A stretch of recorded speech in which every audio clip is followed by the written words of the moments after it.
All right, welcome to the AVNI Interviews. We're your hosts, Eric Bork and Mikey Taylor. What up? We're the co-founders of AVNI, a brand for entrepreneurs. Here on the AVNI Interviews, we interview people doing the work they want and the lifestyle they love to help other people do the same thing. Today's guest, we are lucky to have Steve Weatherford here with us. 10-year NFL veteran, Super Bowl champion, also does a lot of fitness, public speaking, all of it. So we're stoked to have Steve here in California. He's at a mastermind stop by to be on the show. So Steve, thank you for being with us. Dude, stoked to be here. How long have we been waiting to do this? A long time. Give me some. We've been talking a long time. I thought he was going to be like our first guest. You guys connected through someone a long time ago. Yeah. Right. Who connected us? Oh man. Whoever it was, thanks, because you're even cooler in person. I want to say it was either Lewis, Joel, or Bedros. It was one of them. I think it was Lewis. It was Lewis or Bedros. I'm certain of it. Yeah, so you've done every podcast, huh? You've been on like a lot of podcasts, haven't you? No, really just like that circle. Okay. You know, like I roll with some entrepreneurs, but like a pretty tight circle.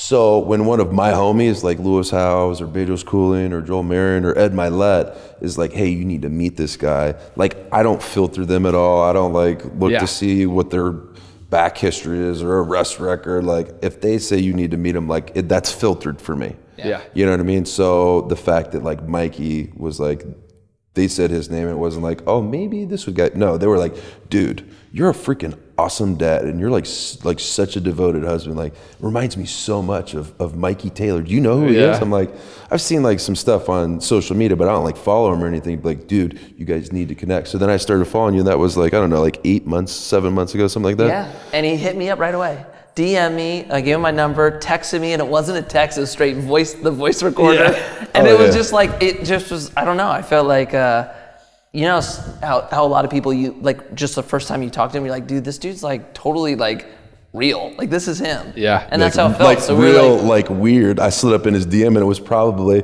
if I had to guess, because this is my style, it was probably like a 30-second or a minute and a half video of me like meandering around in like a universe of words, and then at the end I'd be like, dude, we need to meet, so text me. And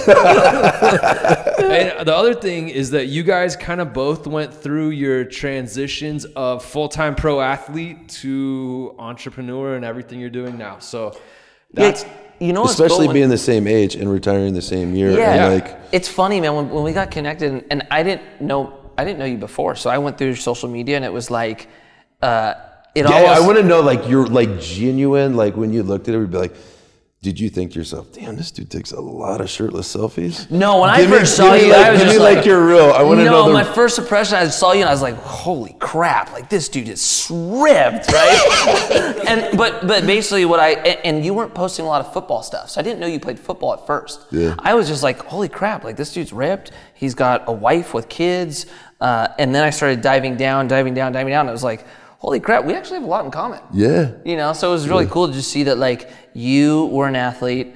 I don't look like you, I'm not ripped, but dude, just go to Baby Gap mediums.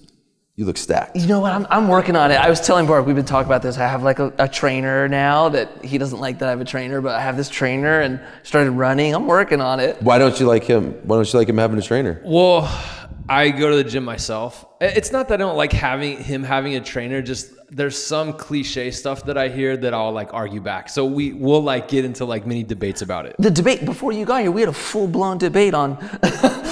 What was it? Are we going to get into this with Steve Weatherford? We got the guy here to ask the real question. Yeah, give it to me. Okay, so...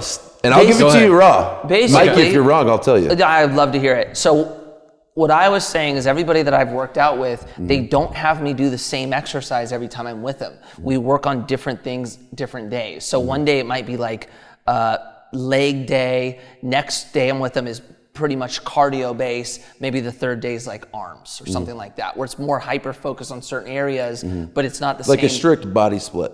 Yeah. Like a body part split. Yeah, and Eric was just saying like, no, I think like what I do is I do the same thing every day. No, that's not what I said. What'd you say? Let's get some clarity, like, because this is a small family, so let's clear the lines of communication. So for the average person, right, and you have a program, so you're a perfect person to ask. So for the average person, The book that I read when I was like 14 or 15 was Bill Phillips' Body for Life. Basically, the principle is if you want to grow, these guys are holding it. So he was getting comfortable when he actually started holding my hand on accident and realized it wasn't the sofa couch cushion. Hey, I didn't move my hand. You guys are cute. So the Bill Phillips Body for Life, if you want to basically keep a muscle like mass, the size it is, you need to basically max it out about twice a week. You need to I'm aligned with that. So chest, back, legs are the biggest muscles in your body that, you know, pump blood to your heart. So if you're an average person working a job, the workout that I do and I follow is exercising one day on each of those muscle groups. So there's I go 6 days and then add in cardio to supplement that. Now, if I was going to do a crazy athlete workout, I acknowledge that wouldn't be like the best workout. But my point is that I hit those major muscle groups twice a week. That's my point. Now, I wasn't saying like where he was coming from, I think was like CrossFit. Now that's where I don't know if no. But the point was that you said is that you have to do different muscles every day or every time you work out. No, my whole point was just that he has me doing different shit as well. Yeah. It was a much I better. agree that you should do different exercises. But I also agree. So listen, guys, I'm an expert, and you're both right. You should do different exercises, and if you want a muscle to grow, I bang it twice a week. I hit it one time to stimulate my central nervous system to create strength, and then I'll train it again to get the most ridiculous pump, super high volume, and that's hypertrophy training, and that's what will give you like muscle density, muscle size. Got you. So CrossFit, do they work out different workouts every day? They're all compound movements, so it's just like, what muscle are you training if you're doing deadlifts till exhaustion? Dude, you're training your calves, you're training your quads, your glutes, your hamstrings, your traps, your shoulders, your biceps, your triceps. Like, dude, a deadlift hits all body parts. Like a body weight squat, even though it's considered a leg workout, like that's a massive full body movement. Yeah. And bench press is the same way. Like, yeah, it's your chest, but your back, your shoulders, your triceps, like they're all involved in that. Those are like the compound lifts are bench, dead, and squat. So bench press, deadlift, and squat, and those are like the foundations of like building a strong performance machine and also like an aesthetically pleasing, like I gotta get the deadlifts in. That's what I gotta do. I'm missing that one from what you just described. The argument before was much better. The deadlift is actually what will like increase your growth hormone secretion, like without getting like super technical, but I nerd out on that stuff. So you'll get like testosterone spike. That's the best exercise to naturally release testosterone and increase growth hormone secretion, which will make all your other muscles grow quicker. So if you're healthy enough to deadlift, dude, I'm gonna have to get on that. Yeah. I'm gonna come back here next time for a show in like 3 months. He's gonna be like a giant beard. He's like, dude, my testosterone's through the roof. So let's talk about your background a little bit. Played football in high school. How did you get to the NFL? All right, let's go back like super young, and then I'm gonna go like fast forward up until the pros. So like age 5 is when I like really realized like I'm a really good athlete, like God-given, blessed. I was just quick. I had great anticipation. What were you doing at age 5? I started playing soccer when I was 4. Okay. Started playing basketball when I was 5. Like tried t-ball when I was 5, and it was just like everything came really natural to me. Like granted, like I played outside all the time, but like I would pick up a sport and it would come natural to me. Like I would put a bat in my hand for the first time. I'm like, man, like I would know how to swing it. You know, just very gifted. But a little dude. Like I was a smaller kid probably, and I had a lot of struggles as a kid with really like where I fit in, because the only time I felt like celebrated and the only time I felt like worthy of love or encouragement and the only time I, in my mind, felt like I was a good boy was when I was playing sports, because I was good. And so people would cheer for like somebody that's good and exciting, like, oh my gosh, did you see what that 5-year-old just did? Blah, blah, blah, blah, type of stuff. That made me feel really good. That validated me. That gave me worth. But I was so hyperactive and attention deficit hyperactive disorder and little OCD. Like, dude, I'm a Molotov cocktail of like probably rewiring issues. You know what I mean? Like I was born that way, and like that's how God made me. That was His purpose for me, and it brought a lot of incredible athletic opportunities in my life because I became obsessed with playing sports and winning. It was really winning and being the best. I was like obsessed with that, and it didn't matter what sport it was. It didn't matter if it was like we're playing beer pong or we're playing horseshoes outside, or it didn't matter what it was. Like I had to win. Because that was my value.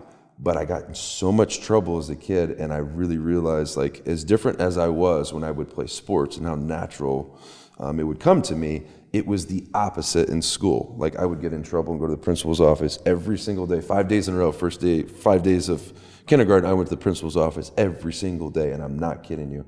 And I remember crying to my wife, or to my mom, head in her lap, and just, like, praying with her, like, God, I wish I could just not get in trouble. Like I want to be a good boy, and like my mom's praying on me and trying to comfort me and everything, but it hurt, man, like for real. And so I really, without really realizing I was doing it, I molded my identity as a really young kid that if I win, I'll be worth something and people will love me. And if I don't, I'm worthless. And if I'm not playing a sport and I'm not competing and I'm not winning, then I'm worthless also. So I really immersed myself in competition. And so, fast forward to high school, not a real big dude, but still very athletic. And I'd never touched a football. 14 years old, the football coach comes over to the soccer field, which the football coach never walks over to the soccer field, a bunch of fairies, you know what I mean? So here I am, 108 pounds, and I've got those Umbro shorts that are barely long enough for my little dinger not to hang out, you know what I mean? And so running around, and I was a sick little soccer player. Dude, I was 108 pounds, But I had a strong leg, and so the football coach comes at the soccer coach and says, "Hey, do you got anybody? Our kicker and punter, graduated, and we're over here practicing. Our kicker sucks. You got anybody that has a real strong leg?" And coach goes, over on that second field over there. Now, he doesn't look like much, but he's got a rocket for a leg. And so the coach walks over to me, and he's looking at the soccer coach. He's like, "This one? This one?" And he's like, "Yes, that one." And so he's like, "Your coach told me you got a strong leg." And it's like the football coach comes up to you. It's like freaking Messiah. This is in the middle of Indiana. This is like God's country. "We don't play soccer around here, you pussies." You know what I mean? And so he's like, "You got a strong leg." I was like, yes, sir. He's like, "Well, come over here and kick some field goals for the team." So anyway, long story short, I went over there and I was a straight G off the jump. You know what I mean? I worked really hard at it, but it was a football that's sitting still, and there's a humongous square you have to kick it through. And it's just, the higher it goes, the better. So it seemed easy. Yeah, dude, it came super natural to me. Now, in order to get really consistent at it and good, took a lot of work. But long story short, I took to that really quickly. Ended up kicking 6 field goals over 50 yards and a 61-yarder in high school. I was 4-sport all-state. I was just let me win. I want to win. I want to win. I want to win. I want to win, And the older you get and the more you graduate in your competition, then you go to college, it becomes harder to win. And then you get into the pros and it becomes harder to be the best and harder to be the best and harder to be the best. And then I came to the point in my pro career where I'm looking around, I'm like, I think I'm the best. You know what I mean? Finally. But I remember thinking to myself, I'm like, I don't feel any different. I might be the best walking the planet. In conversation with the best that have done it, statistically and stuff, Yeah. And that's not being arrogant. It's just, I had reached the pinnacle of the elite, and I didn't feel any better about myself. And it almost even reduced my already super low self-esteem because I had elite confidence in my abilities. But the reason I had such an elite confidence in my abilities is because I trained so much harder than everybody else. Because if training really hard is going to allow me to perform better, and if performing better is going to allow me to feel love, stand, be able to brush my teeth and look back at the person that I'm seeing because I'm worthy, because I'm winning, then dude, I'm going to freaking train hard, And so, what year was this when you realized that?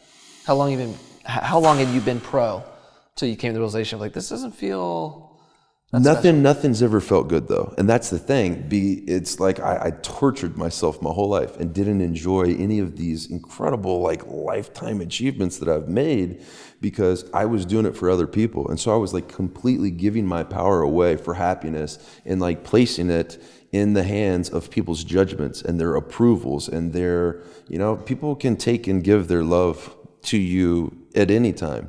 I was playing the game incorrectly. Like it's, it sounds like really woo woo and whatever, but dude, it's the journey that I'm on right now is like, I really just want to wake up every single day and operate in integrity and honor and accountability to the ones that I love and humanity in general, as woo woo as that sounds. If I can be proud of myself, everybody else will freaking love me. You know what I mean? So it's just, and it's been just recently in like the last year, because I've really struggled after playing for 10 years and then realizing like this doesn't fulfill me anymore. Like I already won a Super Bowl, for lack of a better word from somebody from Indiana. Like I broke the bank, I did good, saved my money, built this, this fitness brand, this motivation brand, this charitable foundation. Like, dude, I felt like I was playing with house money, but I wasn't happy. The car you want, the house you want, the woman of your dreams, freaking 4 beautiful kids at the time. Now I got 5. Like, and that's even made me even feel more sad is like that I had all these things that like on a piece of paper, you would look at and be like, dude, this guy's got it freaking made. Like he's the man.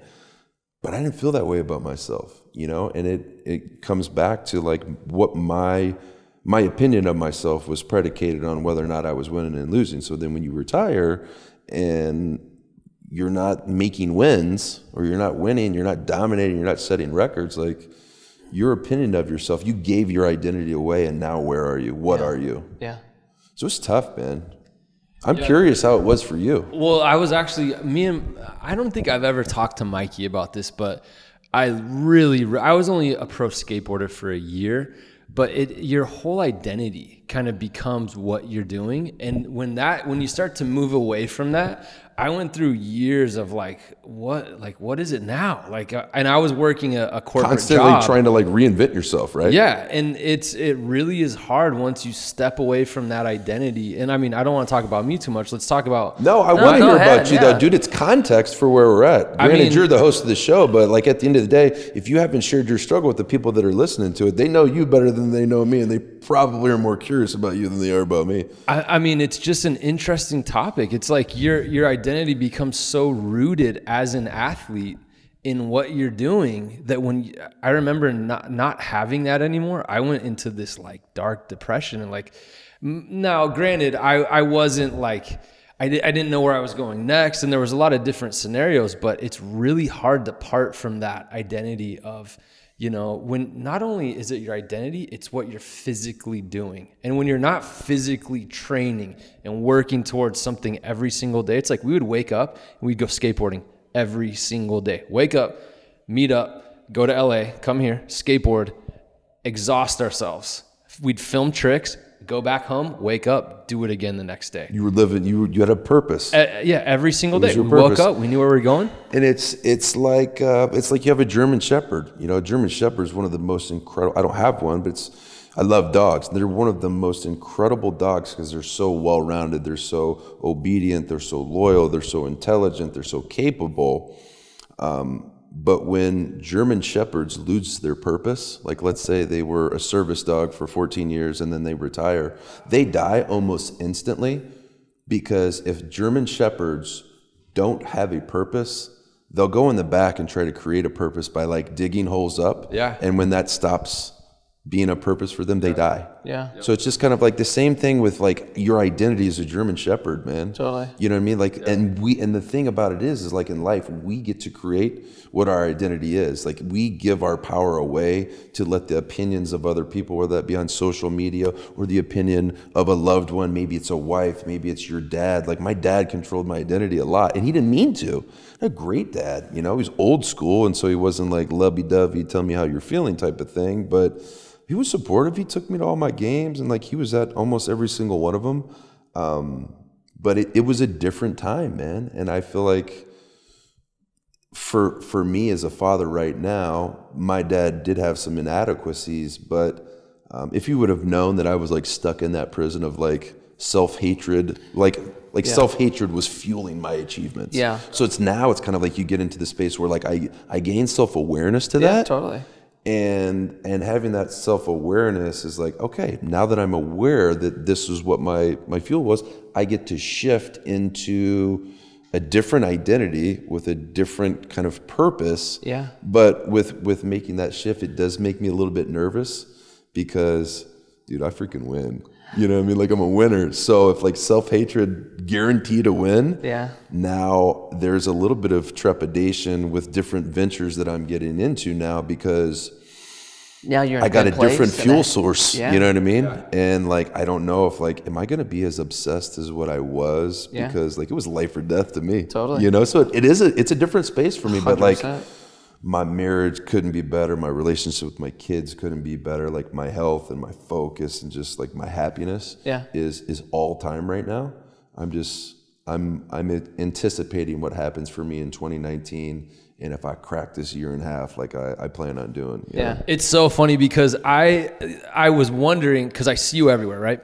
Social media. And I was like, why do I see Steve Weatherford everywhere? And like within 30 minutes of meeting you, I get it. Like Thanks, he's man. like, I don't know exactly how to take that, but you laughed when you said this is probably pretty good. Well, no, I think it's he cool. comes in the room and he's like, "What up, guys?" Like doing push-ups, like the energy what it is, goes up. you have an energy and presence about you that I think is very welcoming and people want to be around. Yeah, thanks, right. man. So I think when you have that and everybody just wants to be around you, part of you, what it means on social media is everybody's messing with you. Yeah. You know, so you just see I have it's cool. Oh, sorry. No, I was gonna go ahead. I'll go after you. So I have a question. We're gonna talk about kind of like transitioning out of your career a little bit, but how was that for you? Because me and Mikey talk a lot about his story. That's what I'm going to ask. Okay, go ahead. It goes around the same thing. Was you exiting football forced, or was that a choice you made? No, I chose to retire. Well, you did. Yeah. Really? Yeah. Have you told him your story, Mikey? Just real quick, just like the short version. But it was the momentum was caused because I was too expensive. So it does relate a little bit to your story, and I don't know like exactly your story, but I know we were having dinner. I know that you had mentioned that you struggled with almost kind of like the rejection of them pulling a contract. Yes, exactly. So essentially that's what they did to me. I was supposed to make like $2.7 million and they were looking for a salary to be able to save money so they could go out and get a $400,000 rookie punter, and the guy that's in the 10th year, you know, making almost $3 million to punt a football, which is like robbery, by the way, because I only play like 4 plays a game. Even think about that, dude. I'm making like $200,000 a game, right? And you get 17 paychecks, so you get paid every week. So like every 7 days, I'm getting paid $200,000, and I'm punting like 4 times a game. Is there getting hurt as a game. punter? Is that a thing? I got 1 injury in 10 years, but I mean, most punters, maybe a hamstring, like very rarely concussions or anything. Plus, like, they never found this out, but I'm actually made of steel, so I missed 0 games in 10 years. I was able to pass the PED test, dude, because I'm actually made of steel. That's amazing. That's amazing. They thought I chose number 5 for my jersey number, but it's actually because it looked like I had an S on my chest. Come on! Yes, dude. So you think there was an option for you, like if you wanted to, you could have you could have I could have taken less money and kept to continue playing. to play. You were sure. just like, this is a good time for me. Yeah, before that happened, before we went into training camp that year, I told my wife that I think this is the last go round for me. Yeah. And it wasn't real sad about it because, to be honest with you, like I didn't even really like football. Yeah. I just like trying to be the best at something. Yeah, you know? Sure. I would have picked other sports if I could have. And were you already working through this, like, I don't want to call it self-help, but kind of like no, this. hell no, dude. I was the man. I'm like, okay. Dude, I'm retiring. I'm going to go get this. I'm going to slide up in this seat of an ESPN. I'm going to have my ESPN radio show in New York. Like, I could retire and walk away from it because I'd done such a good job preparing myself for that moment by doing tons of New York media, like tons of charitable stuff, just building a brand that I'm proud of, you know, like helping people with their health and wellness and giving a backstage pass to like all of the football stuff, show them the locker room, the stuff you can't see on TV. Like I did a good job of like just being so thankful that I was there. that I was like a kid, like I am now, dude. I'm 36, dude. My behavior is juvenile, you know?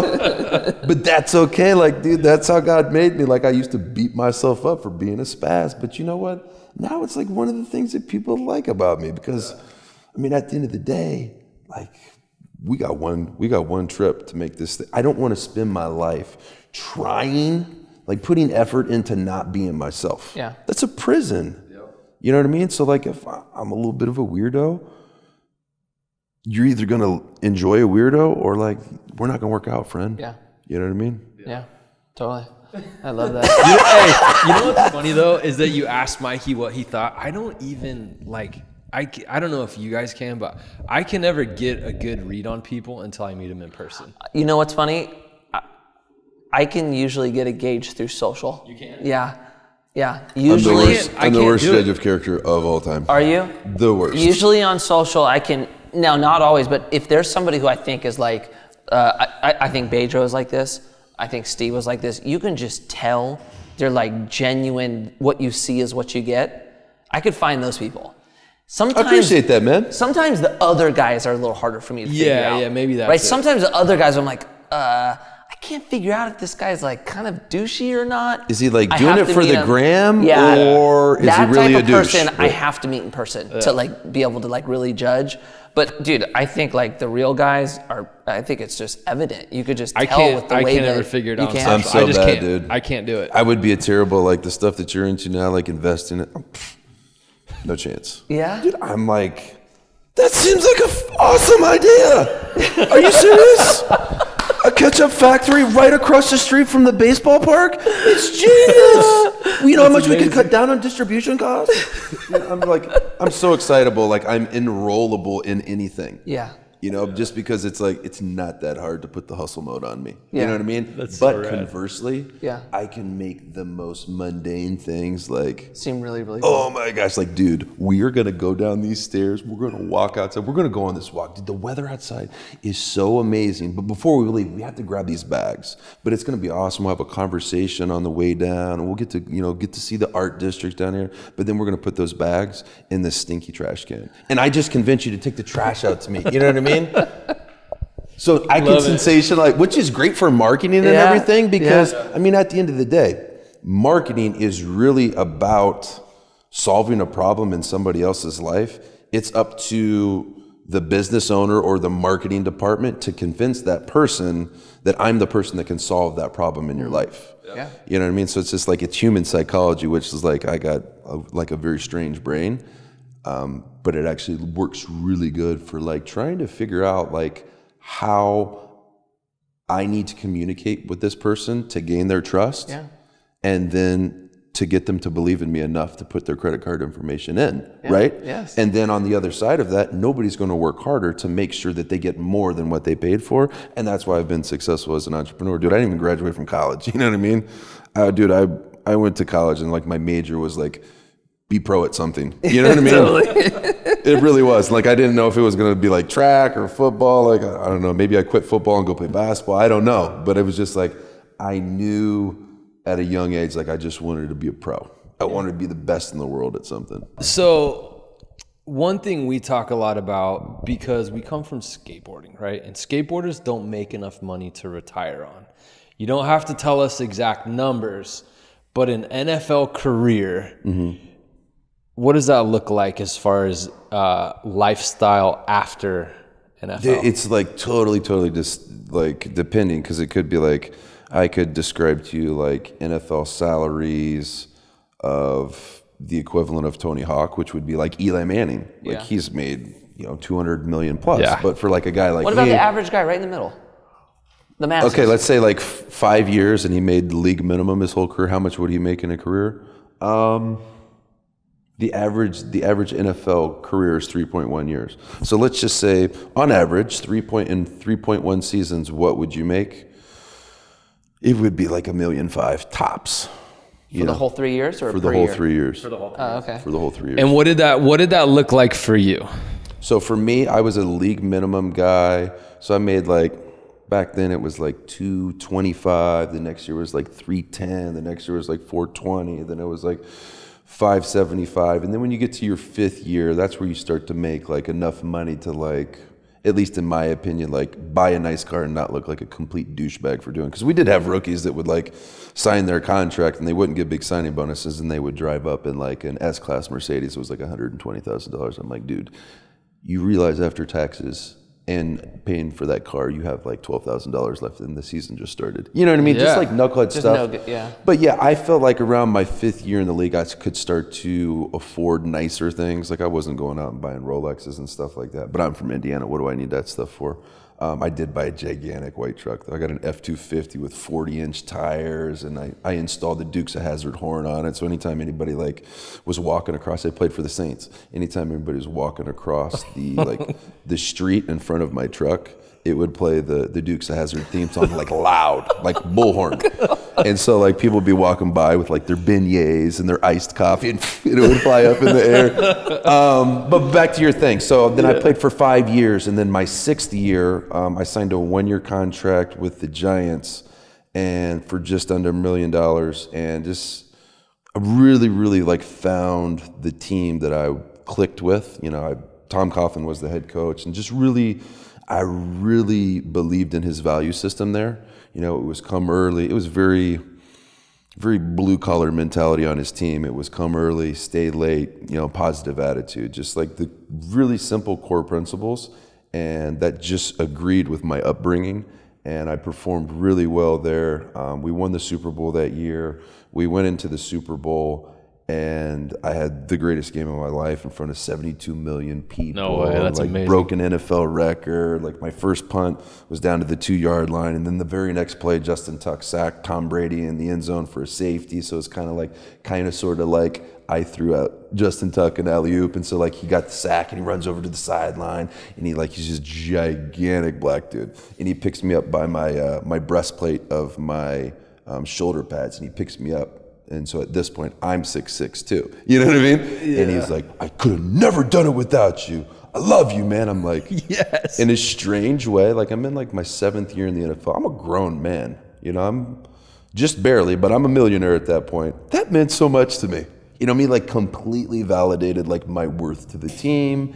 And, you know, like talking about money and all this stuff, like it's great and everything. And I want people to listening to know, like I'm not being braggadocious, like I never should have made the amount of money that I did to play football, and anybody can Google any of that stuff. So I'm not really here to talk about like what I did or who I was. It's like that whole evolution has brought me to where I was about 10 months ago, which is like a vision quest to figure out like, how can I be happy and an awesome dad and an awesome husband and an awesome provider for everybody that I love, and be like for real in service to other people.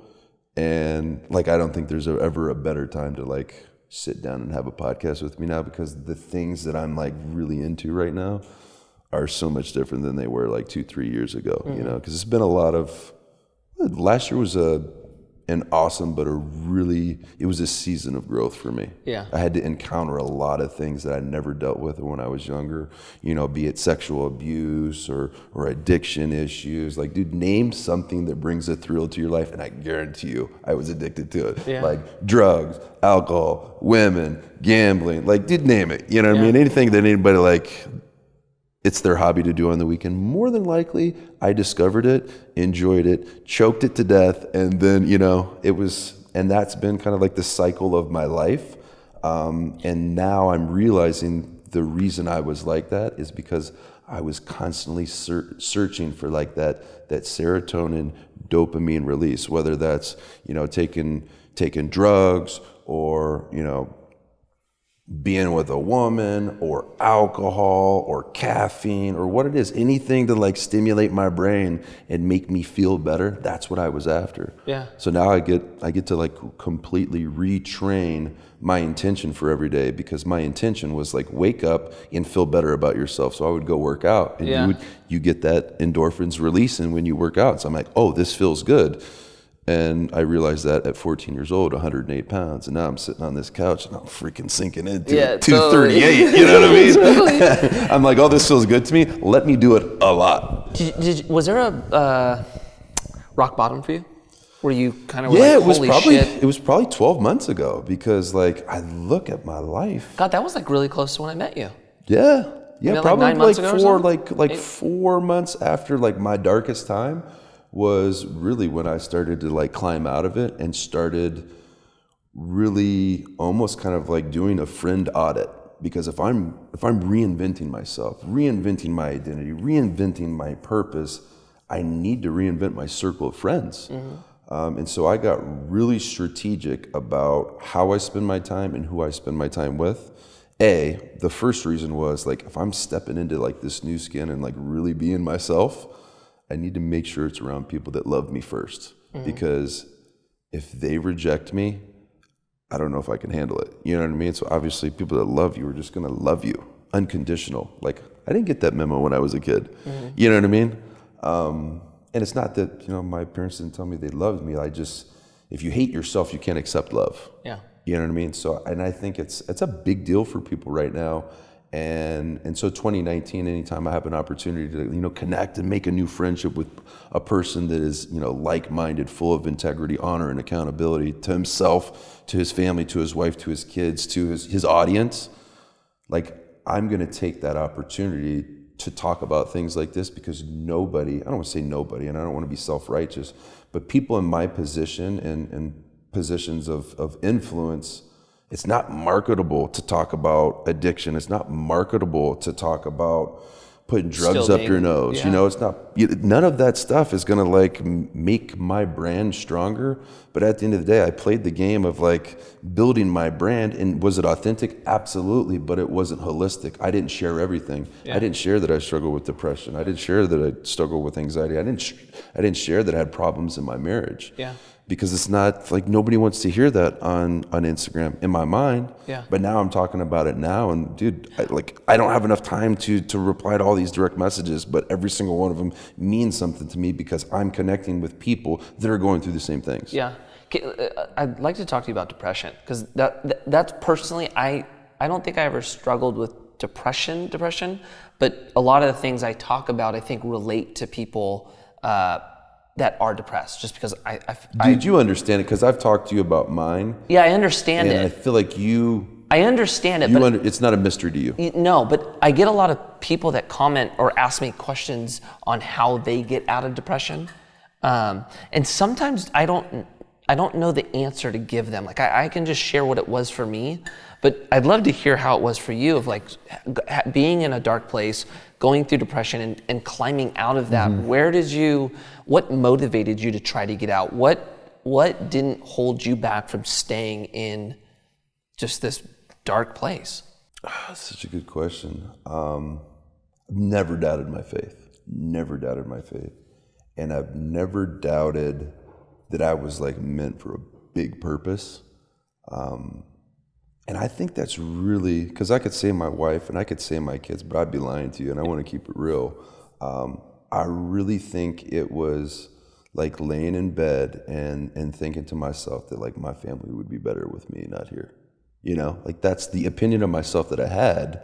And my life wasn't that bad, but it's just like when you struggle with depression, and people listening to this, or maybe if you know somebody in your life that struggles with it, you get this. It's irrational. Like your brain is telling you things that just aren't true. And then the same way I can go hustle mode and convince you like anything's cool or fun or you should do it, is the same ability my brain has to convince me that my life is terrible, that my wife doesn't really like me, that the only reason I have so many friends is because they want to take things from me, or the only reason that they want to be around me is because I'm this or I'm that, or they're using me for this. And like when you're in one of those places, you just want to turn your phone off and you just want to go in a dark room and you just want to like be alone, you know? So my advice, back to your question, my advice to you, or for somebody that struggles with this, is two things. And these are preventative measures. I'll go through tactics of getting out of it.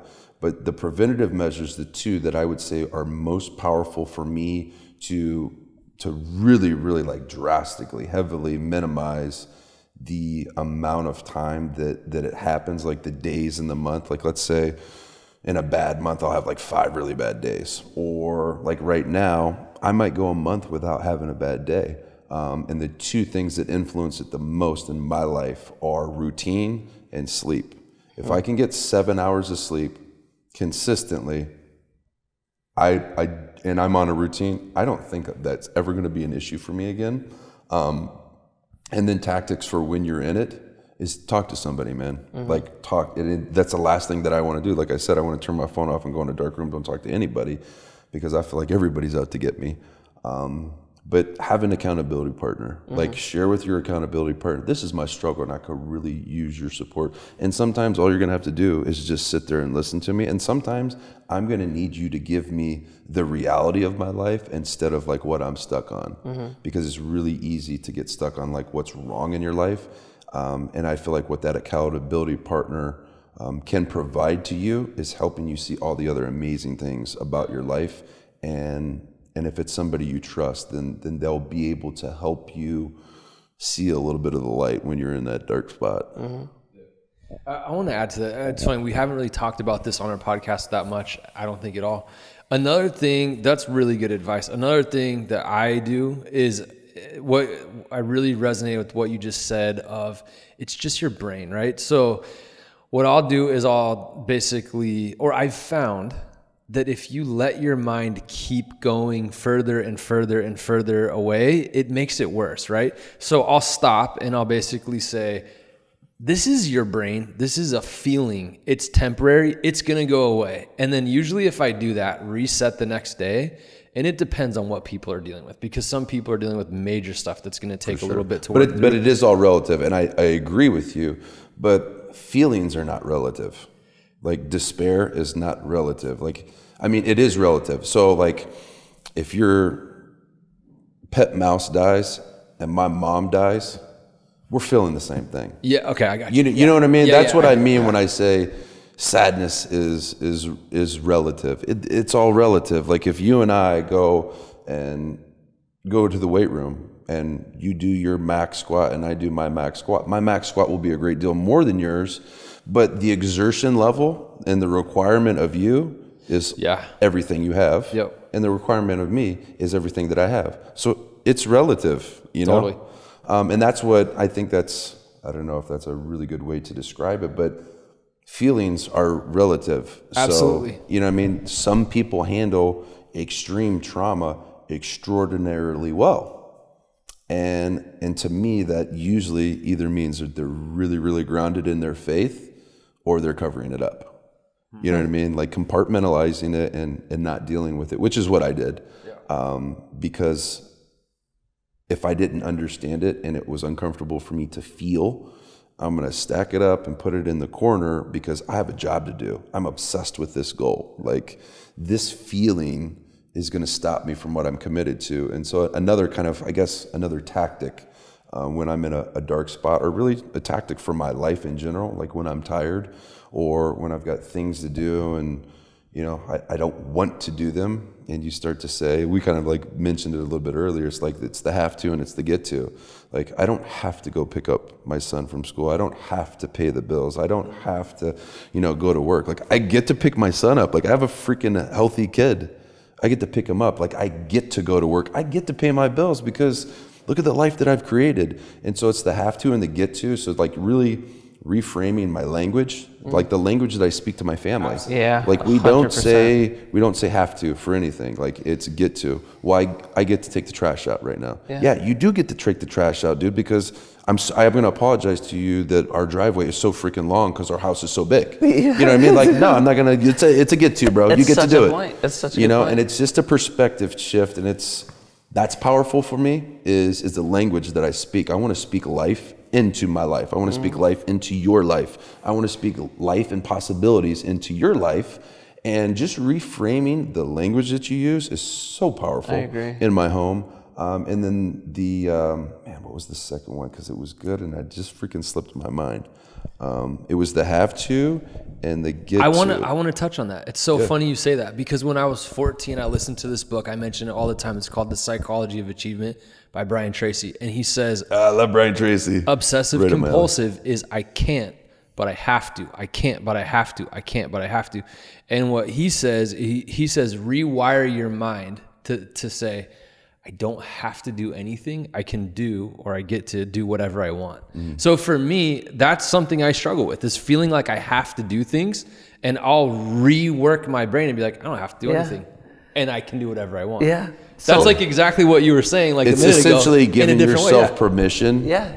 It's giving yourself permission to get to. Yeah. So I went and got hypnotized one time. Did you? Yeah. Did you use the same guy that Rob used? No. And you know what? I called Rob. When I was going down this path, like I could never get myself to commit to a trick, right? And I was going through this process where I would try a trick 100 times, and I couldn't go for the trick until I was so pissed off and angry that I couldn't do it, that all of a sudden I would start trying to land the trick, right? And I was like, dude, this is the most inefficient way to land a trick. This is a 4-hour process, right? Like, what can I do? And I'm like, I'm gonna get hypnotized. I call Rob, and he was like, yeah, you know, like, I don't know if this is gonna be the best guy for you. And I was like, okay, fine. And then I saw Paul, my friend Paul Rodriguez. Oh, right. And I was like, yo, I'm thinking about like getting hypnotized. He goes, I got hypnotized, go to this girl. I'm like, all right, cool. So I walk in, I'm like so excited. I think I'm gonna go in there, and then all of a sudden fear's gonna go away. And like, I'm just gonna be able to go for tricks. That was like how I went in. And you know, she's asking me what my issues are, and I'm like, well, look, like every time I try a trick, and she stops me, and she goes, well, that's one of your biggest problems. I'm like, what? Try. And she goes, stop saying try. Remove try like from your her dictionary, already. right? And I'm like this, what are you talking about, right? And she's like, look, I don't know what your idea of being hypnotized is, but like, I'm not just gonna snap and you have no fear. Like, what I do is train you to speak differently to yourself, right? And she's like, I work with a lot of basketball players, and a lot of them struggle with the free throw line. Mm-hmm. And basically what it is for them is when they're on the line, a lot of them go, oh, okay, don't miss this shot. Don't miss the shot. What if I miss the shot? Negative reinforcement. What I do is I train them to go, all you can see is making the shot. I'm going to make the shot. I'm going to make the shot. And even if you don't, it's a race. I'm going to make the shot. So her whole thing to me was, you need to learn how to talk to yourself. And the first time she told me, like, God, this is such bullshit, man. I can't believe I got suckered into this. It's powerful. So powerful. I couldn't believe, and it didn't happen for me overnight. It was like And the beginning of this long journey. That's why you said this is BS, because it feels whack. It feels woo-woo. Totally. So like, for people that are listening to this, like, think about this for a minute. Dude, at the top of your career, you were the man. You know, like, there was a point when I was the man. I'm still the man. You're still the man. You know what I mean? So nothing's really changed. But the point I'm trying to make is, if we believe in it, dude, you can. There is no can't. There is no try. There is no wish. There is no hope. Yeah. There is either do or do not. Yeah. You know what I mean? There is do or do not. There's no try or hope or let me wish this. No, dude, just roll up your sleeve and decide that it's done, and then show up to do the work. Yeah. You know, 100%. like, there's so much power in intention, but before you can really believe your own intention, dude, just speak life into it. Like, the language will help you, quote unquote, fake it till you make it. 100%. You know what I mean? Because eventually you're going to believe it. Yeah. It's kind of like going to school and getting bullied. You know, like, eventually you're either going to stand up for yourself, and for the bullies are either going to stop, or you're going to accept it, and then eventually you'll believe it.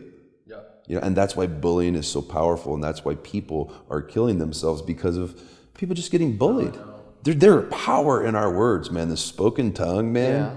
You know what I mean? Like, it takes the same amount of effort for you to speak life into your marriage, and speak encouragement into your kids, and understanding into your kids, and empathy into your kids, and safety into your relationships, that you're not going to hit the roof whenever they share something. Why do you think we're at a place, and I hope it's not just me like being negative looking in, but it feels like we're at like a very all-time low with whether it's like depression or people killing themselves. I don't know if it's just social media showing us, but I feel like it's like... It's comparisonitis, man. Yeah. You know what I mean? Like, your skating career, you're comparing it to this guy's skating career, and you're all the highlights of his life, and this is the smoking hot chick that, you know, that he's with tonight. Dude, my wife just had a kid. She looks freaking terrible. You know what I mean? Like, it's easy for us to look at the highlight reels of other people's lives, because we'll look at their highlight reels and we'll compare them to the lowlights of our life. You know, when he's driving this car, man, I'm stuck in this bucket. But you don't know what's going on. And that might not even be his car. Yeah. You know what I mean? And even if it is, dude, good on him. He did it. Let me slide up in his DM and figure out how. Yeah. You know what I mean? Like, people are so worried about what somebody else is doing or what somebody else has got that you don't have. Instead of like congratulating them and supporting them and maybe learning how, it's so much easier to just like sit back and throw some shade. Yeah. You know what I mean? Yeah. But for the doers in life, for the 1%ers, and I'm not even talking about finances, I'm talking about people that create the world, people that have vision and creativity and the testicular fortitude to make things real. Ideas are awesome, but things are better. Like, let me see it, let me feel it, let me touch it, let me hold it. That's like people like us. We make things real, and I have so much more to learn and grow in order for me to have the type of impact on the level that I want to have. But I know that I have the core values, and I know I have the testicular fortitude to like lay it all out there. And if I fail, I fail. I'll learn, I'll recalibrate, and I'll do it again, but I'm going to win. Yeah. You know what I mean? Like, take it to the bank. Yeah. And I know that's like once you started to, and I'm just going to assume that once you started using that powerful language, changed my life. In your life, changed my. Not only did it take away the point at which your little butthole got tight when you were about to try a trick, dude, you were loosey goosey. You were ripping the rails. You know what I mean? But dude, how did it change your relationships? Well, for me, it changed everything. It wasn't even just how I skated. It changed. But it did or it did not relax your sphincter? Well, that's a great question. No, you know what? Dude, we took this from Tony Robbins to ridiculousness. No, you know what it is? For me, man, it wasn't like it just when I started looking at things differently, the bad wasn't bad anymore, right? Shift. So like I still messed up a lot. It still took me a long time to do tricks. It always has, but it didn't become. I can't believe this takes me so long. Why does it take me so long? It doesn't take anyone else so long. You encourage yourself. And then it became, this is my process, and this is what I go through, and this gives me character, and this is going to create something better. And it one, changed my enjoyment for skating, changed my career, changed my relationships. It made like the whole entirety of my life just better. It really did. But for me, it was a process. It was like, I remember like, I remember the night it happened. Right, I had this like moment where I was just like, enough. I'm changing, right? Yeah. And then the next day, I like told all my friends, I'm different now. I'm not complaining anymore, because I complained about everything, right? I used to focus 3 boards a day. I was a terror, right? It was gnarly. Like I'd have to go skate with 5 different boards because I was going to put my foot through 3 of them. And shoes. Right? Yeah, I throw shoes on. I was like a psychopath. What's the golfer that throws his clubs all the time? Oh, wow. Happy Gilmore? No, not he's not a golfer. Johnny McEnroe. So you're Johnny McEnroe of skating. Johnny McEnroe was a tennis player with like fishes out all the time. Yes, I totally was, right? And I remember the next day, like I told all my friends, I'm not throwing my board, I'm not breaking a board anymore. I'm happy now. Like it was like I was this new person, and it would last for like an hour, and I'd snap a board. But it was a process. But you know what it did is like, and this is for me, and it's a question for you. This is not a declarative statement. Did it for you, like using that championship language, did it change the relationships that you had in your life? Because negativity attracts negativity. So if I would have came and like, you know, we had a little dinner earlier, and if you were like complaining the whole time, I probably wasn't gonna do the podcast. You know what I mean? Real talk, because like I know there's no future for me and you there. Totally. And like, yeah, I want to be absolutely in service to your audience, but that was like 51% of the reason I came here. Like I really wanted to like connect with you and kick your tires and see if you're like the type of person that the way you show up on social media, like the dad, the father, the entrepreneur, the man of integrity.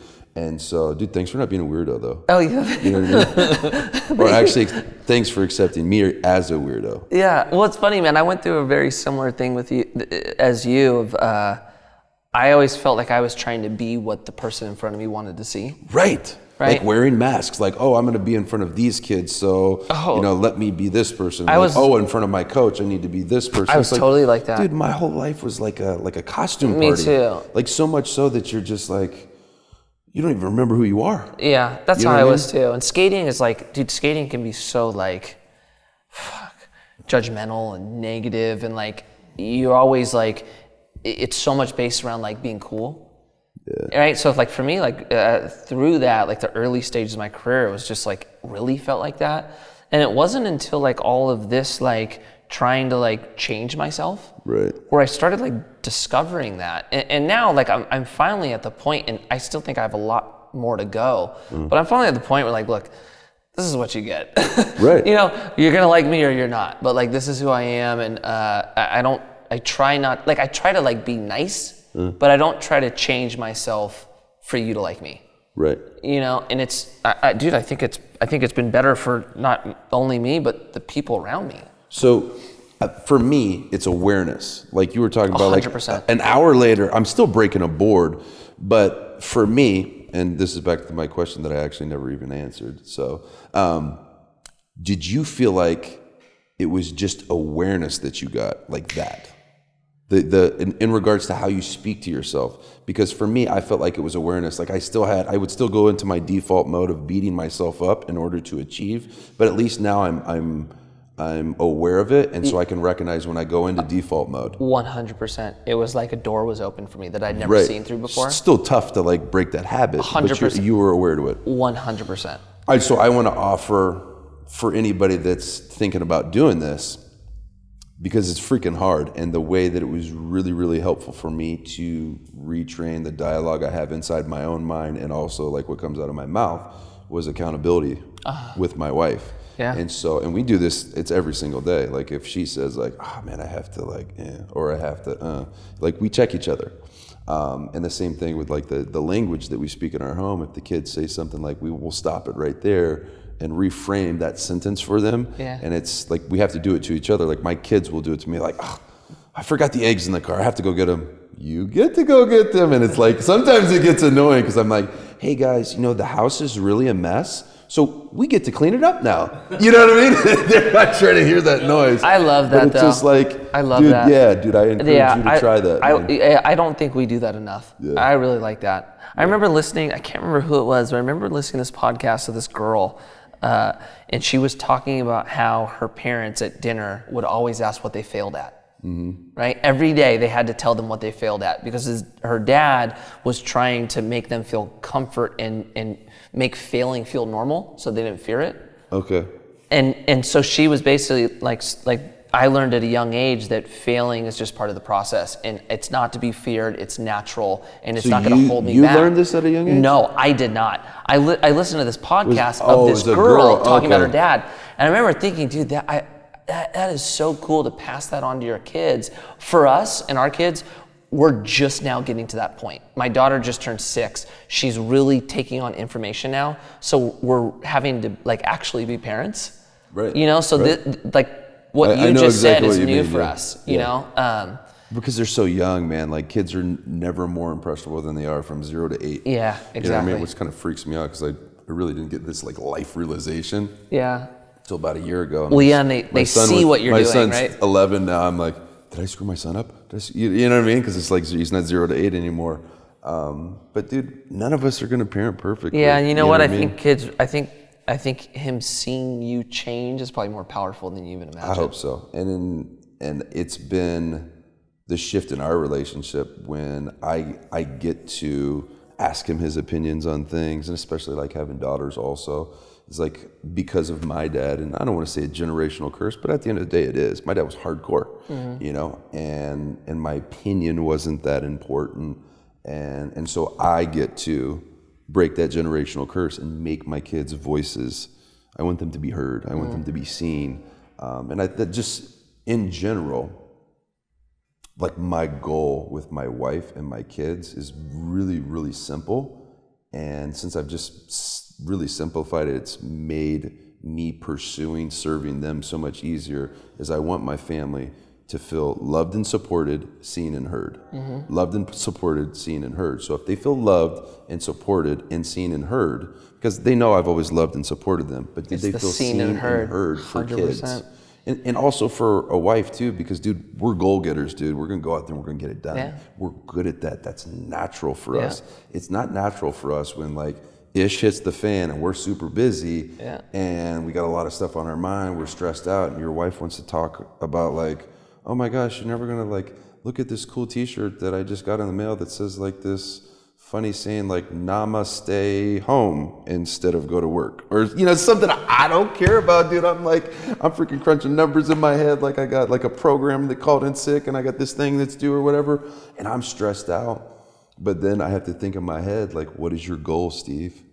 Who cares about your business? Like, your family wants to be loved, supported, seen and heard. Yeah. Right now, you're not seeing or hearing your wife. You know what I mean? She wants to be seen and heard. So time out, write it down on a notepad and be present. And so that's just a reminder for me. Like, and it's very simple.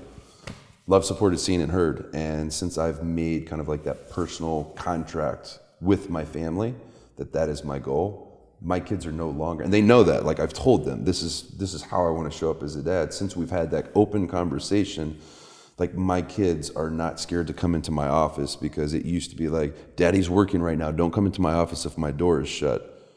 Dude, open door policy. Like, if I'm home, you can come see me. And just that shift for them has been really, really powerful, because they'll come in there and tell me the most stupid thing ever. And, you know, and I'm like, mission accomplished. You know, they felt loved and supported, seen and heard. So you can take that Barbie doll and you painted her toenails. Mom's going to be pissed, but it looks awesome. I love you so much. Is there anything else you want to talk about? No, Daddy, I just wanted to show you these toenails, and I spilled nail polish all over the floor. I'm like, I love you. Go tell Mom. But it's been a good shift in the Weatherford household, man. I'm really proud of the culture that we have in our home now. Yeah. So I have a question for you. You're describing this transition into your career, a little bit of darkness. How did you find like the purpose? Dude, it was in a little bit of darkness. I was putting drugs up my nose. It was dark. So dark, a lot of darkness. A lot of darkness. You're doing a lot right now. You do the fitness program. You're doing a lot of speaking. What are the other things you're doing right now? I want to go ahead. Real quick. So I've got a lot of digital programs. So I'm in the information space, mainly health and wellness. I've also got a supplement company that my wife really manages for me. Very simple. We've only got 5 SKUs, and so really the challenge for her is keeping inventory, because I don't really advertise it much on social media. Every time I do, we sell out, and it's a subscription-based model. So like I have to make sure I have enough stock for the people that are already on. So scaling up that this year is going to be a focus. But really for me, aside from the digital programs and the fitness service that I provide for people, has been awesome for 2 years, man. I've made changed tens of thousands of lives, and helped people gain self-confidence and their health and wellness, and the courage to chase their dreams and everything, which has been awesome, right? But I feel like I've been giving people 20% of what's required for like fulfillment and happiness and connection in life, and that's one of the reasons I feel like so many people struggle with happiness, is they don't understand how to achieve connection with people. How to let you feel loved and supported, seen and heard. Like, there's a reason God gave us 2 ears and 1 mouth. I'm really good at using my mouth. I could talk your panties off right now on this couch, but that's not being in service to you. Like, being in service to you is like, you had a rough day. Like, Mikey, dude, tell me about it, man. Like, I'm here to listen. I'm not going to try to solve your problem, and I'm not going to try to offer coaching or a solution. Like, I'm here for you to talk. And if you want advice, or if you just want me to listen, man, like, I'm here to serve you. And if we had connections like that, like, dude, I literally met you an hour and a half ago, but when I talk to you, I feel like I'm connected to you. Like, you are intentional to see me and hear me. You know what I mean? I feel supported when we talk. Yeah. So I was able to achieve that with you within probably like 15, 20 minutes of us talking. Like, as soon as we started talking about like your career and my career, it was like, zzz, you know what I mean? Yeah. And it was like I was talking to one of my buddies from high school, but that's rare. Yeah. And the reason that's rare, because you're a rare person and I'm a rare person. I wasn't a rare person a year ago. I was an awesome athlete, you know? Yeah. And maybe I'm not giving myself enough credit. I've always been a good dad and a good husband. But since retiring, I really start to see the gaps in my life, because a lot of the things that maybe take up time or take away focus were taken out of my life, so I could tunnel vision in on what I was paid to do and what I was supporting my family to do. Like, there's a lot of stresses when you play ball in New York. You know, you have a bad game, you know, it's you don't just get booed out of the stadium. Like, they'll find where you live.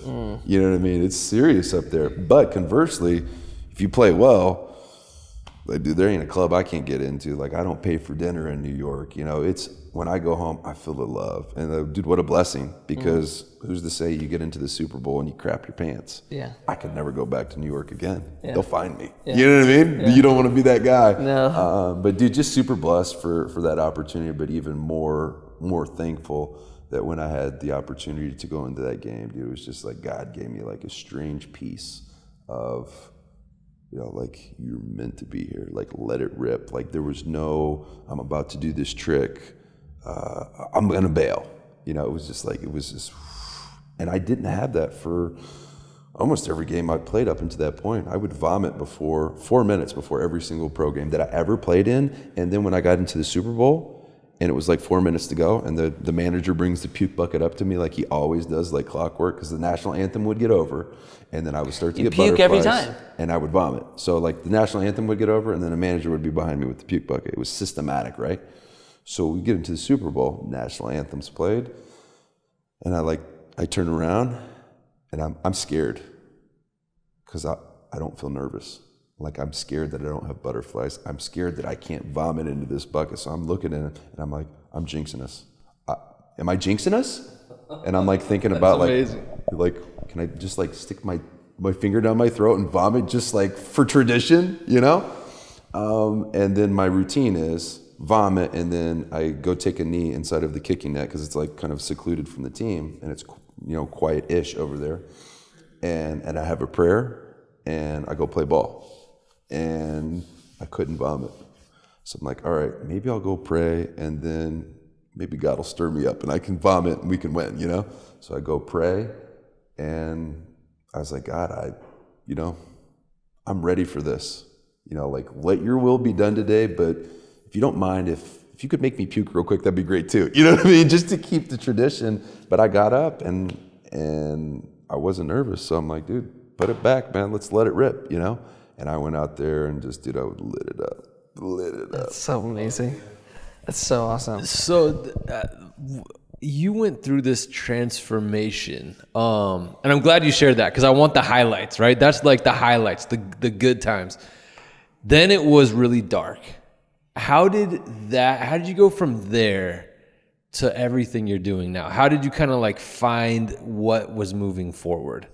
What was that process like for you? So I just want to make sure I'm going in the right direction, because I'll misinterpret that question and we'll end up talking about like Friday nights playing Candyland at my house. I don't know. You know what I mean? So the way I'm hearing your question is, that was the highlight, like winning the Super Bowl. Like, at what point did it get dark? Well, no. So you had the athletic highlight, right? And then career ends, darkness. It wasn't dark right away, though. Okay. I did like the TV thing, the radio thing, and I'm out there moving and shaking, like doing my thing. And how did that feel? It was like 3 or 4 months of that, and I'm like, this sucks. You know what I mean? Like, all I'm doing is talking about like what athletes did the night before, or what athletes are going to do in the game tonight.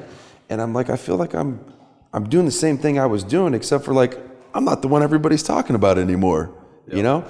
So it was really unfulfilling, because I wanted to move into media, because like I knew God had a bigger purpose for me.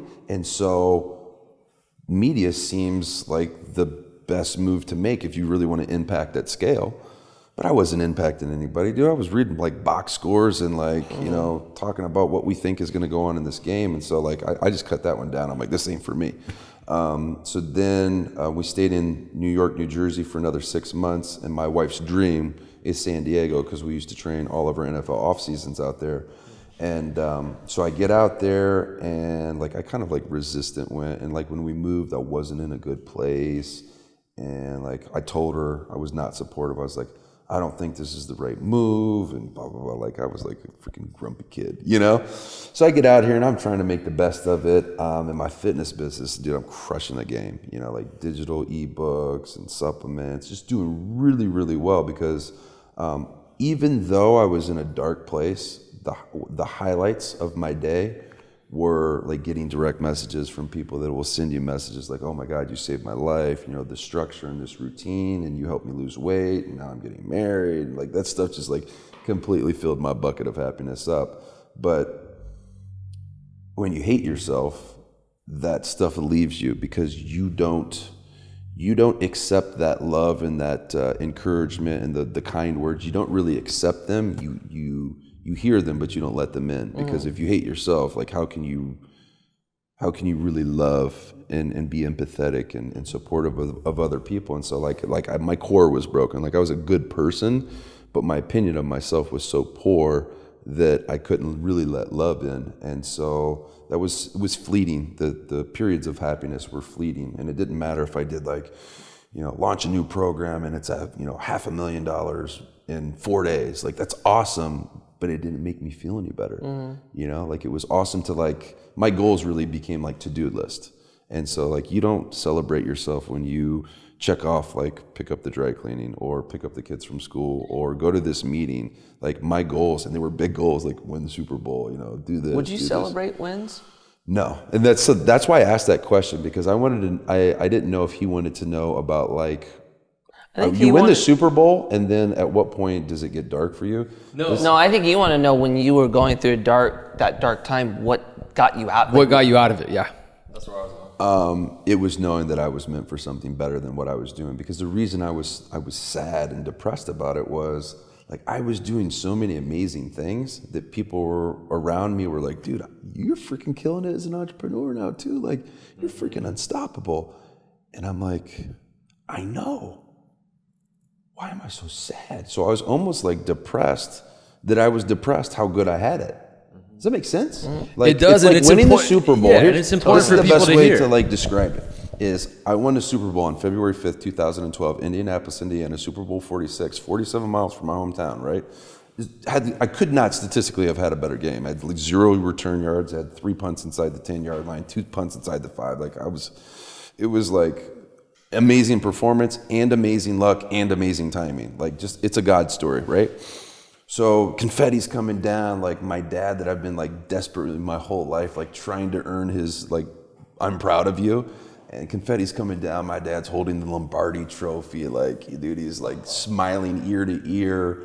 My grandma's there, my cousins, my brothers, my sisters, like everybody's like, oh my God, you know? And like, I'm feeling that way too, because I see my family crying. I'm like, you know, Al Roker's interviewing me and stuff. It was just like, it's like a fairy tale, right? Yeah.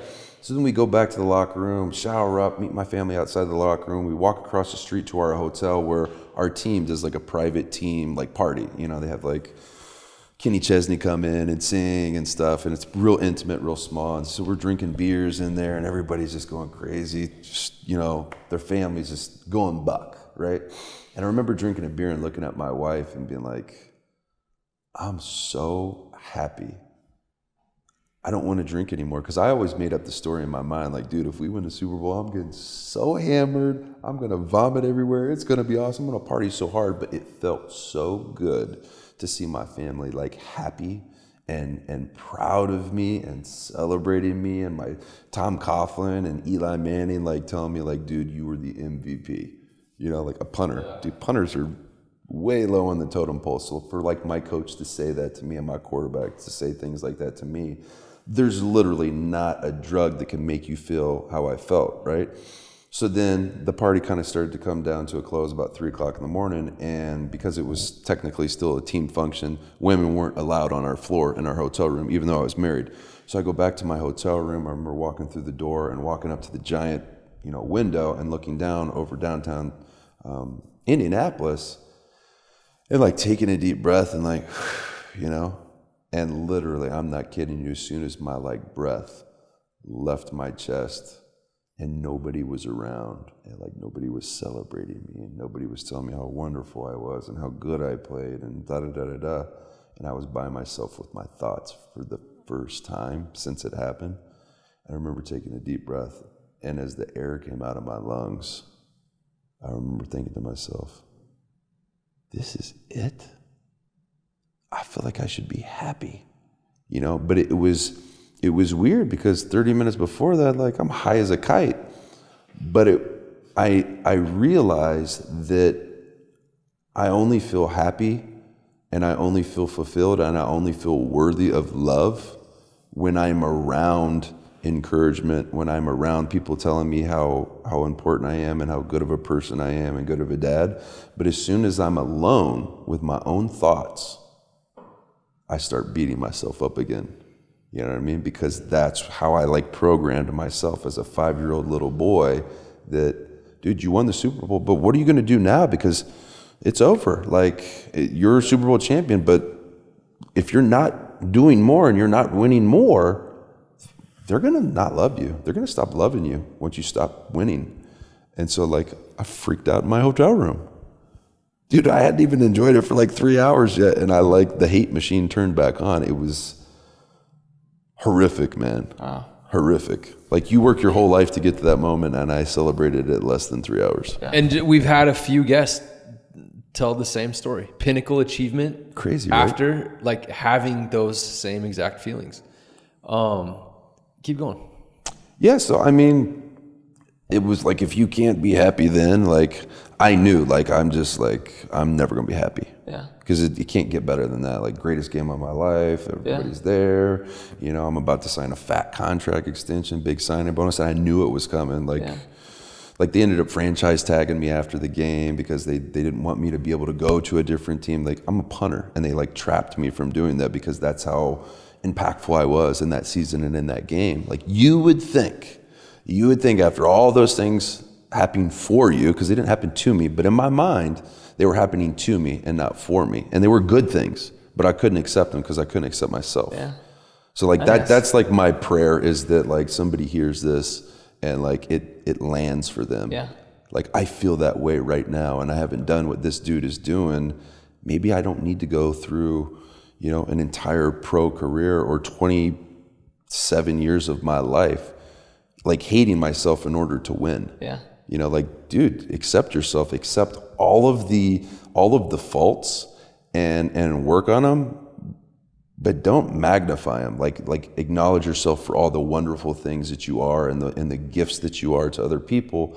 And the other way, this is why I forgot this earlier. The one other thing that gets me out of my funk is yes, changing my language, but it's focusing out. Because when you're depressed, I'm glad I remembered this.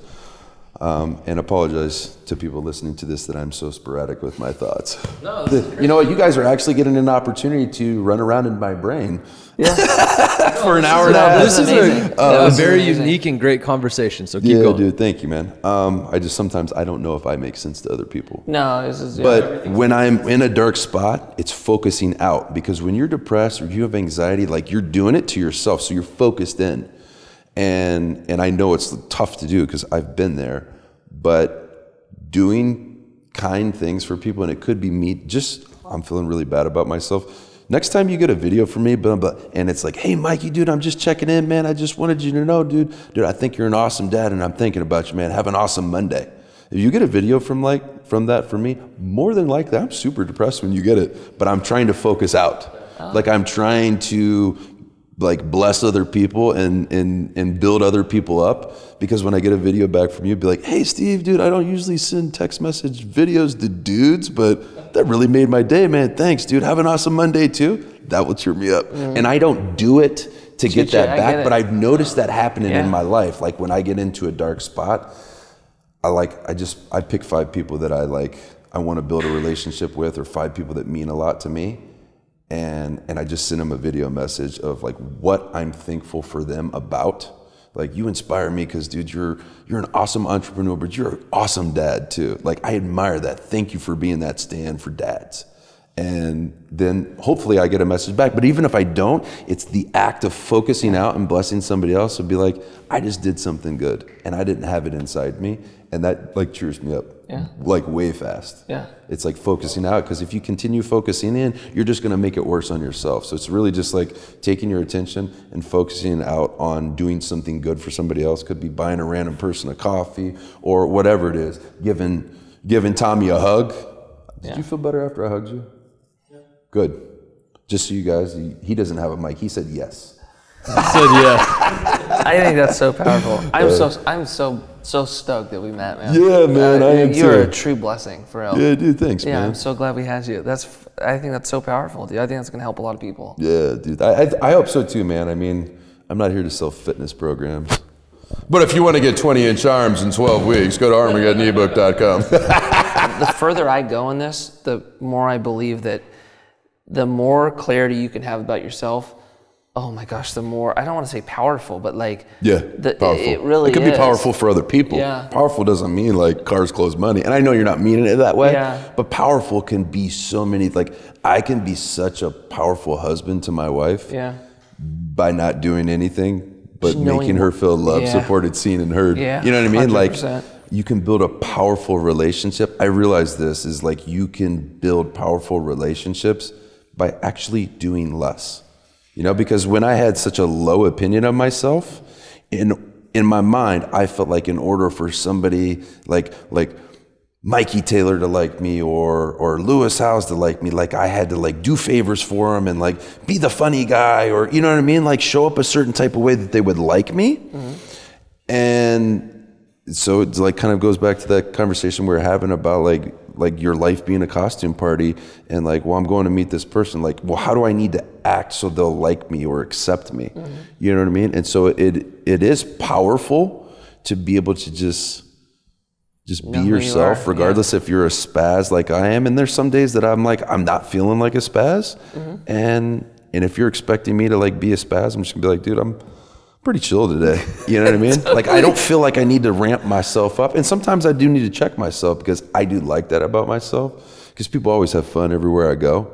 But it's important for me still right now in this moment to understand my identity is not the high energy guy, you know, because if I make that like, that's how I'm known, which it is kind of how I'm known. It's important for me to have an intimate relationship with my identity, and my identity is not high energy guy. My identity is Steve. Like Steve is an integrous, honorable, accountable man. As long as every decision I make in a day is filtered through integrity, honor, and accountability, dude, I'm gonna surround myself with amazing people, and I'm gonna be proud of myself. Is life good right now? Yeah, man, it's real good. Yeah, tell us about now. You got, just for our audience that maybe hasn't seen you on social, you're father of 5? Yeah, I got 5 kids. Father of 5. He has his own show, the Steve Weatherford Show. Yeah. Supplements, and tell us about like life right now in general. Like right now, currently in this moment, like I'm on just like kind of like a 5-day bender of like having fun, creating content, creating relationships, and working on a couple projects like I'm really, really passionate about, like extraordinarily passionate about. And the thing I was sharing with you guys before we hit record was really want to show up in 2019 in such a powerful way for dads. You know, and then I touched on it earlier, how I was unfulfilled with my fitness, you know, if you want to call it an empire, my fitness businesses, because I felt like I was only giving people 20% of what they truly needed, like for full fulfillment. And like, as you know, and I know, and Eric knows, is like awareness is really a big part of being happy. And so I really want to serve dads in 2019 on like a really intimate level, because I feel like everything I've done in my life has been to scale. You know, like you play football to entertain millions of people. I created programs, digital programs, so I never had to keep inventory and people could buy as many as they could, because I wanted everybody to have these programs that would make them happier, healthier, more confident, you know, like inspire them to live a healthier lifestyle, because the programs are fun and they're effective. But it didn't fulfill me, because there's 2 types of happiness. There's framework happiness and there's instantaneous happiness. Framework happiness comes from, you know, self-discipline, self-sacrifice, long-term goals. Like, you know what, I want to build, you know, an empire, real estate business. That's going to take you like years and years and years. It might take you a decade to do, right? But you're willing to pay that price. The happiness that you're going to earn, and the fulfillment that you're going to be able to earn, and the pride that you're going to be able to earn over that 10 years, that is long lasting. that will last with you for the rest of your life. You'll always finally look back on that 10 years of grind to get to the point where you're like, I made it. That's framework happiness. Instantaneous, and it stays as long as it takes to get. You know, if it takes you 10 years to get it, you can count on that thing being around for at least 10 years, you know, fulfilling you and something to look back and be proud of. But instantaneous happiness comes from like having sex, doing drugs, buying a watch, buying a car, the things that come really quickly, but as quickly as they come is how quickly they fade. So really my vision for 2019 is to be able to serve fathers and take them through the journey that I went on, you know, kind of the unabridged version of what we talked about here today. Teach them how to create a championship culture in their family that speaks championship language, a championship marriage, championship finances, championship relationships. And it really comes down to connection, values, communication, and like clarity, self-awareness. Like, why are you playing the game of life? I want to get dads real clear on what their intention is and what they want to create for their family and for their life. But it will never happen until I can really work with dads on an intimate level to where I can get them to create a healthy relationship with themselves, the way that I've been working to build my relationship with myself. I'm 36 years old, and I'm like just now getting to the point where I'm like, all right, okay, now I have problems in this facet of my life. I need to work on my patience a little bit. I have self-awareness, and I don't beat myself up for being impatient. I acknowledge that's an area I get to work on. I get to work on it. I don't have to work on it. I get to work on that, and it's a process. I can be patient with myself. Like, I don't have to beat myself up for not being perfect. Yeah. So that's kind of where I'm at in my life. Is I'm gonna build something that is really gonna serve dads. Yeah. Because if you want to change the world, you got to get to the kids, and if you want to get to the kids, man, I got to get to the dads. I love that. Who better to speak to dads than me? Yeah. You know, like on paper, I am the ultimate male. You know what I mean? But I didn't have that opinion of myself a year ago. Yeah. And now I can say that without feeling. I mean, I kind of did feel like a little bit of a douchebag when I said that. But on my resume, like, he's got 5 kids. He's this. You know, he's fit. He's this. You know, but I hated myself. So, like, if somebody on paper that has like pretty awesome life hates themselves and then just decides one day, you know what, I'm going to get more self-aware and I'm actually going to work on myself and get clarity and create connection in my marriage and in my life, dude, it's really freaking fun to live. Yeah. But when you don't live that way and somebody like your dad didn't teach you how to do those things, it's not your dad's fault. You know what? I get to step into that role, and I get to help other men break mindsets that were given to them by their parents. Like, oh, you know, your dad was a Mexican immigrant, so I want to teach men that they're not married to the zip code that they were born into, like the mental zip code that we all bring everywhere we go. Like, oh yeah, I'm doing good in life. It's a relative term. Like, doing good in life, if I'm a Rockefeller, dude, I'm a freaking peon. You know, like, making the amount of money I make here and stuff, by comparison, it's all relative. So being able to help people break off generational curses and mindsets that were given to them by the places that they were born, the houses they grew up in, the words, the language that their parents used with them, I want to empower them with the tools that they need to create something they're super proud of. And they don't have to do it the way their parents did it just because that's the only way that they know. Yeah. You know what I mean? This is a legacy playbook. Like, let's get clear on what we want to create. Yeah. And then let me give you the tools to go do it. I love that. You know what I mean? I want to be a part of that thing, man. I want to and that's what I want to do is, like, I want to have other righteous dads like you that crush it in life, crush it in marriage, crush it in relationships. Yeah. I love that you want to do that. Let's just sit and talk, because your story is powerful, just as powerful as mine. And you know what? As crazy as my story is, maybe it doesn't land for this dude, this dude, this dude, this dude. But if you share your story and it lands with those guys and I'm landing with those guys, guess what? We just rock the room. You know what I mean?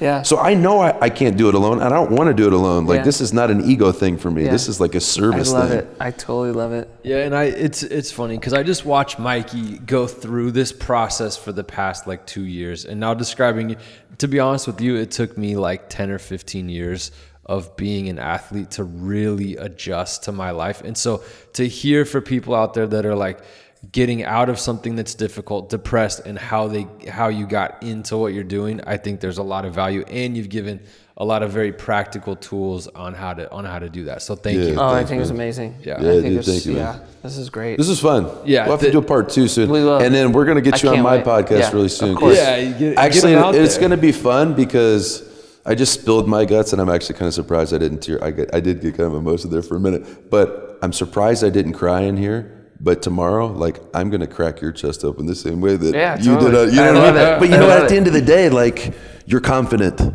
do that. You know what I mean? Like, says so much about you, and that's like one of the things that I was like, he doesn't feel like he does. I don't experience him putting on a front on social media. Well, I appreciate that. I truly, You know what I mean? It comes across really authentic. Yeah, you know, thank you. It's cool. Yeah, I'm stoked, dude. That was phenomenal. So you're gonna do it tomorrow? You're gonna do Steve's? If we can. Yeah, I'm gonna try. I'm gonna try to get we're that trying to do done. it tomorrow. I really want to do his though. Yeah. Okay, so let's shut this one down. Steve, thank you so much, man. Honestly, Where can everybody get a hold of you? yeah, that's what I was gonna say. Where can people at find Weatherford you? 5 on all social medias, like as hyperactive as I have probably appeared on this show. I am that hyperactive on social media, but I love what I do, and I get to do what I love, and I love sharing, you know, and if I can impact on scale on social media, that's awesome. And if I can utilize that to get more people to listen to my podcast, or, you know, to come benefit from what I'm going to create for dads in 2019, live the dream, bro. Go follow him. You are one of my favorite At people. That Steve I follow. Weatherford, Follow him, right? please. Yes. Yeah. Is it at No, Steve it's Weatherford? At Weatherford 5, At Weatherford 5, Instagram, that's right. Snapchat, That's Twitter, you know, YouTube. Dude, I'm everywhere. If it's a place to be seen, I create content. There we go. All right, Steve, thank you so much, and we appreciate you coming out, man. Nah, man, it's awesome, dude. Thank you so much. All right, thank you.